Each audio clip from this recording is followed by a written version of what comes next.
এক মিনিট, কোথায় যাবেন আপনি? আমি রাহুলের লগে দেখা করতে আইছি। ভদ্রভাবে ম্যাডাম। রাহুল না, রাহুল স্যার হয়।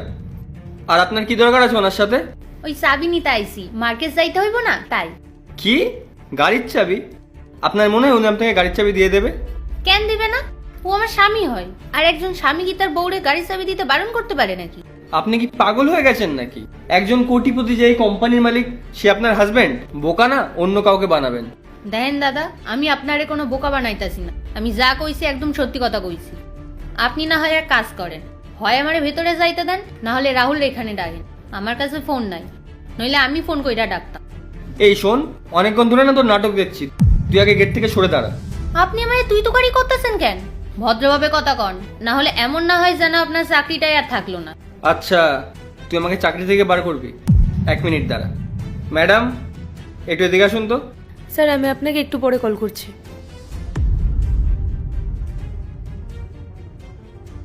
দেখুন না ম্যাডাম, এই অশিক্ষিতরা কোথা থেকে চলে এসছে আর ভেতরে ঢোকার চেষ্টা করছে। এই যে অশিক্ষিত ম্যাডাম, কি সমস্যা আপনার? আমার কিছু দরকার আছে, এর লেগা রাহুলের সাথে দেখা করতে হইব। ও আমার স্বামী হয়। কি? রাহুল স্যার আপনার হাজবেন্ড? আমার মনে হয় আপনার মাথা ঠিক নেই। আপনি আদৌ জানেন রাহুল স্যার কে? উনি এত বড় কোম্পানির মালিক। ওনার যে ওয়াইফ হবে না, সে মডার্ন হবে, স্ট্যান্ডার্ড হবে, তার ভালো ড্রেসিং সেন্সও থাকবে। এই আপনার মতো গ্রামের গাইয়া হবে না যে 150 টাকা দামে শাড়ি পরে ঘুরে বেড়াবে। দেখেন ম্যাডাম, ভদ্রভাবে কথা কন। আর যদি আমার কথা আপনার বিশ্বাস না হয়, তাহলে রাহুলের রাখেন, তখন এমনি বিশ্বাস হইব। এই শুনুন, আমাদের কাছেও তো ফালতু সময় নেই যে আপনার মতন মহিলার কথা শুনে আমাদের ওনারকে ডিস্টার্ব করব। আর এই যে গার্ড, উনি যেন কোম্পানির ভেতরে না আসতে পারে, বুঝতে পেরেছো? হ্যাঁ ম্যাম। যা বেরিয়ে যা এখান থেকে। আমি আবারও কইতাছি, ভদ্রভাবে কথা কন। আর যদি এতই ক্ষমতা থাকে, তাহলে আমারে আটকাই দেখান। সর বলছে এখান থেকে। ভালোই ভালোই বলছে এখান থেকে চলে যা। তুই যদি স্যারের ওয়াইফ হতিস না, তাহলে তোকে দেখেই বোঝা যেত এই গায়ে আমার শাড়ি পরে আসতিস না। আপনারা দুজন না অনেক বড় ভুল করতেছেন। একবার আমার রাহুলের লগে দেখা হোক। আপনাদের দুজনকে যদি চাকরি থেকে বার না করতে পারছি না, আমার নামও পূজা না।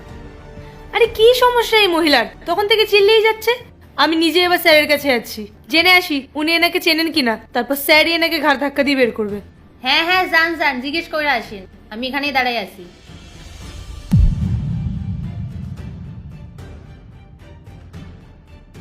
স্যার, বাইরে একজন অশিক্ষিত মহিলা দাঁড়িয়ে আছে।